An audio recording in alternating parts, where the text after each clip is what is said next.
Welcome to Teledal TV. This is Beyond the Scores. Juma Mubarak, ñu ngi leen a nuyu si Friday bi.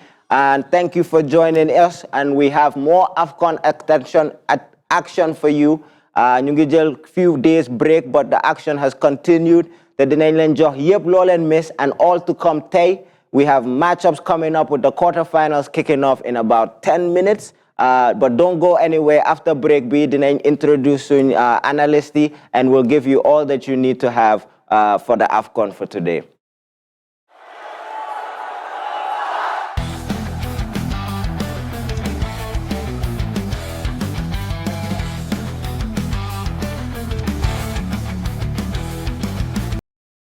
Welcome back, fii Teledal TV, Beyond the Scores, AFCON edition. Mang fii with my boy Os with analysis coming, and we also have Uncle T coming in from video call with giving you all the analysis we have for you. Os mangi ni dila new. Thank you for coming back. Ñu ngi hala daw affaire yi, why obviously we've still been watching and keeping track si AFCON bi. How naka sa everything and how have you been? maa ngi sant yàlla taf ñu ngi maa ngi kontaan ñëwaat si beneen Beyond the Sports programme ak yow ñu wax ne viewers yëpp nañ toog seetaan enjoy ñu indil leen beneen analysis of African Cup of Nations bi. Jërëjëf Uncle T xaw ma na vidéo bi mu ngi ñëw si yéen Uncle T ñu also ñu ngi laa nuyu welcome la si show bi xam naa ne yaa ngi excited pour games yu war a ñëw kick off fii tey ak ëllëg pour quarter finals yi Uncle T. Wow, thank you very much guys.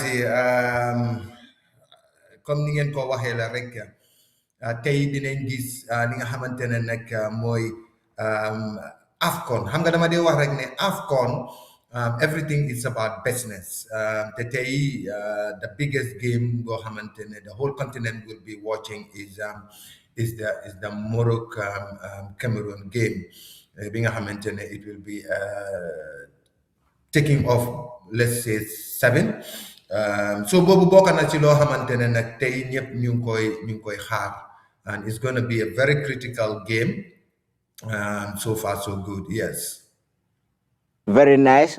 Ñu start si first game bi which will be kicking off right away. Mali versus suñ mbokk yi Teranga Lions yi Senegal in a game boo xam ne right now soo xoolee quarter final bi there's no easy matchups. Yaa ngi am two giants from West Africa, them together.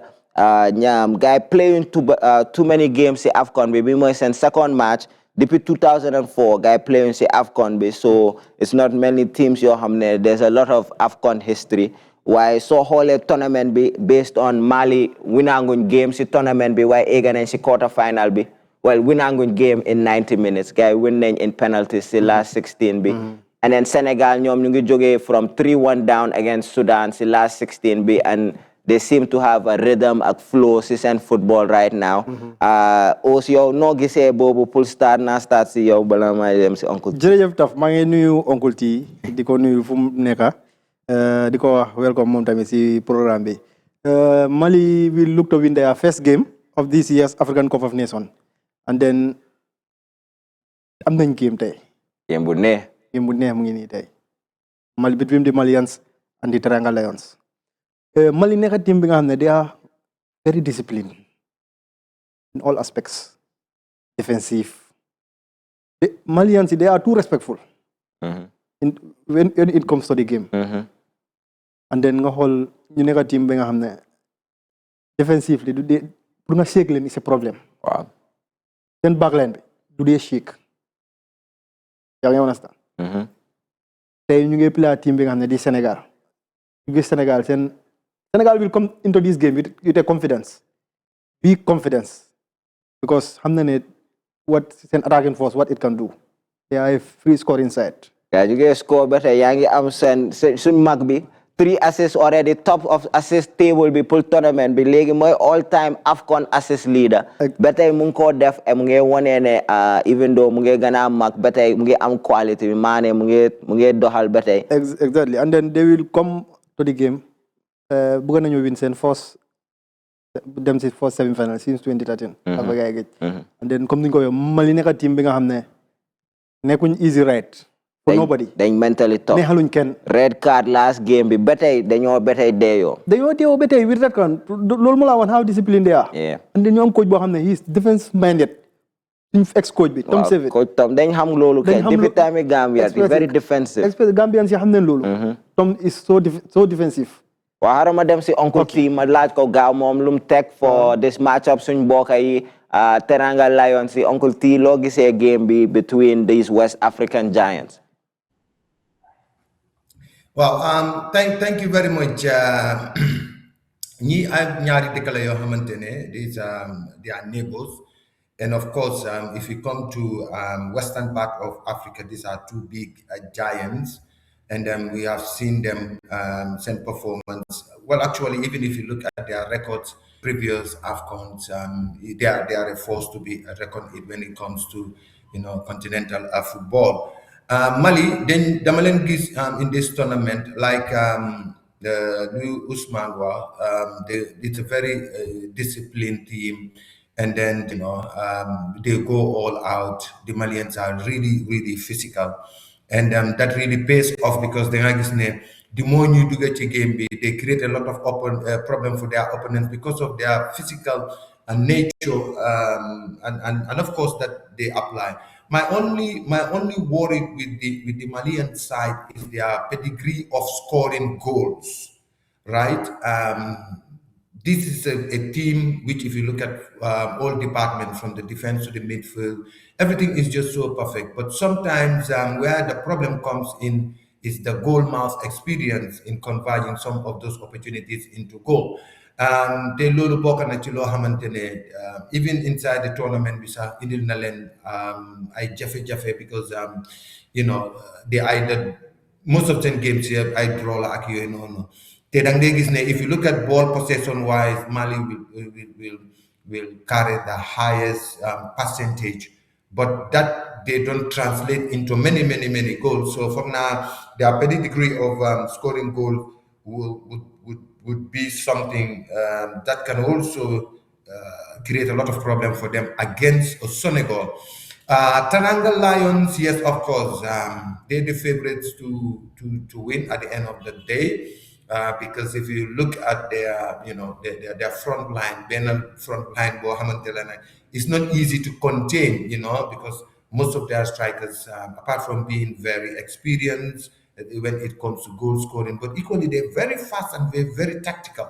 So in order to pin those down, in order to slow their striking force will be a very big challenge for the Malians. So if I should take my prediction, I will go for 2-1 in favor of Senegal.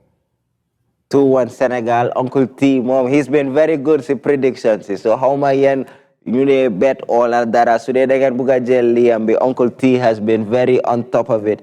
Come num ko waxe man I predict ne Mali dañoo bàyyee Senegal ñu am ball bi knowing ne fa nga ñëw dóor ñu fa nga ñëw score pour ñu ibiku. So pour man dina interesting pour seet na Senegal can get an early goal pour change game bi. Otherwise Mali soo gisee seen last game bi Tunisia they were okay not having possession. Then you am red card bi better you sample like you said. Very disciplined team, very defensively organized, very physical. So demee said press conference Senegal when they're talking about the challenges, it's Mali is very physical, so they have to make sure they continue to play their game through that physicality. But it should be an exciting game. Hamnane game is about to kick off, so let's move on to second game. B is very exciting. Morocco versus Cameroon. Bobo kicks off today at 7 o'clock. But again, like I said, quarterfinal be all of the African giants somehow have made it to this quarterfinal, and Bobo is two big teams playing against each other. Yeah, tough. Two African giants are playing against each other. It was always ever since one way fixer. Cameroon used to win, used to dominate. Cameroon more dominate fixer. But Cameroon will see a very different Morocco. A very different Morocco. You got to say, Dylan Door. Morocco will come to the game. You get a dogfight. A dogfight. Most of them, always they are the opponent more is superior, which is the 5 times champions Cameroon. Cameroon tam ñu ñëw ci tournament bi despite seen off-field problems because amoon nañ ay off-field problems ñu miss so many players Zambo Anguissa ñu miss ko through injury gisuñ Aboubacar gisuñ the dependable Collins Faye seen halfback bi gisuñ Choupo-Moting gisuñ Onana moo waral gars yi jël seen capitaine bi jox ko gars seen that defender tey ñu ngi play ak Morocco bi nga xam ne tey dañoo ñëw pour frustrer di Cameroonians stade bi nañ ko feesal tepp Cameroonians will play with pressure today but we know what is at stake Cameroonians yi xam nañ ko xam nañ lu ñoo dem fekki tey Morocco tamit ñu gis ay Brahim four games ngee score 4 goals right now waaw ñu am ay players yi nga xam ne tamit El Kabi El Nesri si beñ bi fële anytime suñu duggee game bi mën nañoo def difference it will be an interesting game and Simon mooy nekk di game to watch yow prediction balaa may dem si Uncle T prediction si 2-1 laa ko jox in favor of Morocco yeah Morocco will break that course today in 90 minutes na dafa dem extra time it might go to extra time I like that so very tight game Uncle T yow yaa ngi coow Morocco depuis start of tournament bi you've been very impressed boo waxoon ne you thought ne they would show seen quality bi and they did yow loo gisee game bi between these two teams you are right. Comme Nico Usman tonight will be the fourth time these two sides will meet. Ten encounters here. Cameroon won two of them. The other one they drew. So, like I said, this time round, Dengis Bena team Morocco hamne dafa compact, and the level of discipline being this Moroccan side. Been displayed since the beginning of the AFCON campaign. It is really commendable and doon na loo xamante ne foog naa ne tey indi na leen up to where they are. Yes, of course, they are the host nation, but I've seen a different Morocco boo xamante ne géej naa koo gis for a very, very long time. So tonight, it's not going to be an easy game. Yes, of course, more pressure will be on the Morocco, parce que xam nga seen home game la, and tonight suñ la dooree rek you will pack your bag and baggages and then you're going to leave. Well, with over 60-something thousand fans behind the Moroccans, do yomba trop tamit so quickly I'm gonna say this. I think tonight Morocco is going to rewrite that history between them and Cameroon. So I will go in for a 3-1 in favor of Morocco. 3-1, a little more comfortable. Uncle T dafa like Moroccans, dafa gom si Moroccans. Because every time su liye seen affaire, guy dañ ko dey prove right. So mom, he's continuing with the confidence he has in Moroccans. Man, I think that game is also going to be very tough. Man, I wouldn't be surprised if it goes to extra time. But like I said, anything can happen between these two teams. I think Morocco should be the favorites, but it will be tough. What we'll do is we're going to take a quick break. Then su ñëwaatee dinañ wax tuuti affaire some of the drama that has been going on in the tournament, and also ñu jox leen a quick preview of yeneen quarterfinals yi yu ñëw ëllëg. Don't go anywhere.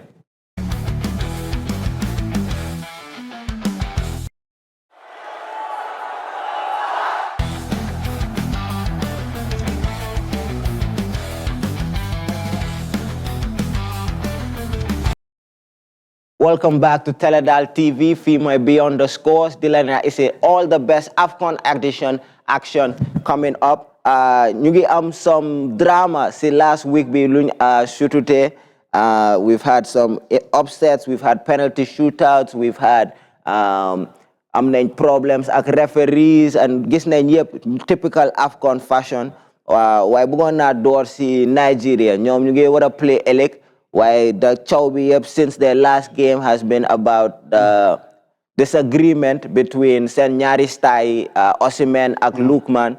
How ma Lolen Texi Lolu, and what do you think? Does that affect things going into Sen game? Tamit, there's been problems with Sen Federation be fairing players, Sen captain be NDD ne. So Federation be fair guy, mom didn't fair, but all of these coming in a coming days before a big game. How do you think that affects them, Uncle T?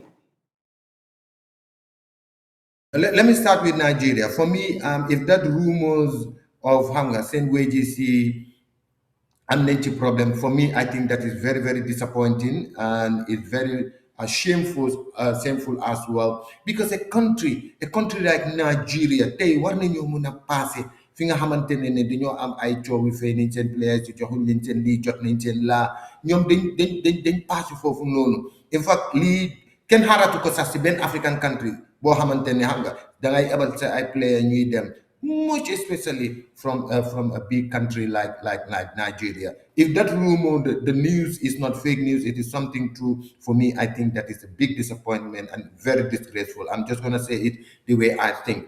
Now, going back to the game, since last analysis, one problem that the Nigerians have, especially at the preliminary rounds, how to kill how to kill the game, especially if you are leading. But what loolu tamit lu ko waraloon rek because di nga realize ne they play more as an individual than as a collective team. But their last game, we've seen a Nigerian team, not individual players. We've seen a Nigerian team. That was why they won comfortably, right? From the set go, that the team spirit was among them. And I was also impressed with you, Iwobi, parce que dafa ñëw ci into this tournament. He came fit, and he came with that positive mentality, and we've seen him demonstrate that agility in the game, and of course the creativity ak te loolu bokk na ci li nga xamante ne Nigeria am nañu ko. Yes, of course, same players, Lookman and that of Osimhen. how is his name again? Victor Osimhen. Osimhen.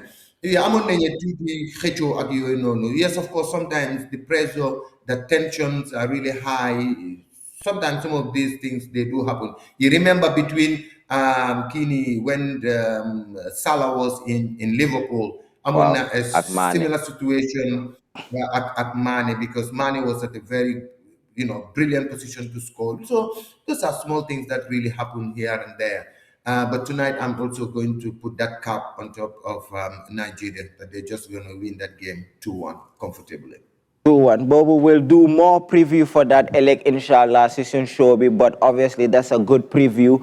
Guys, you can play Algeria, another of North African giants. Benin game bitamid that will preview more more Egypt and Ivory Coast.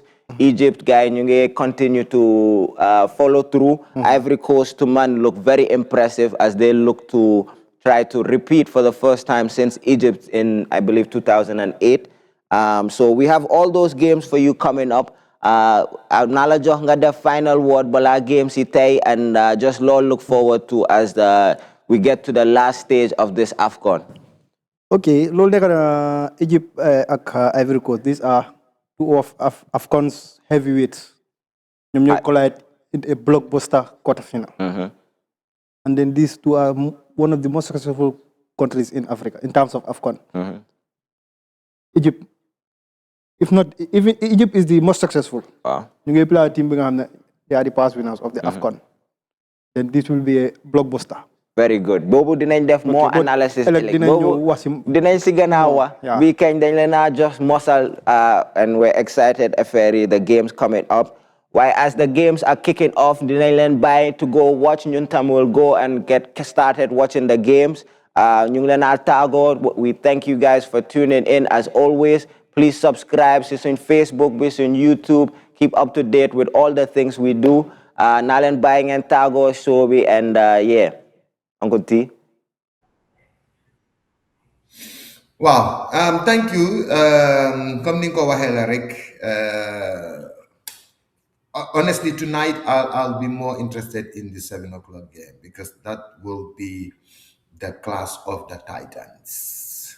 Until we see you tomorrow, thank you for having me on your platform. Always a pleasure. jërëjëf Taf si sport bi Bantaba bi su loo ma dalalee. maa ngi kontaan si loolu di wax suñu viewers yëpp stay tuned ngeen seetaan si yeneen programmes Teledal TV ba ëllëg incha allah ñu indil leen yeneen interesting sports analysis thanks. loolu rek nañ leen amee. This is Beyond the Scores fii on Teledal TV.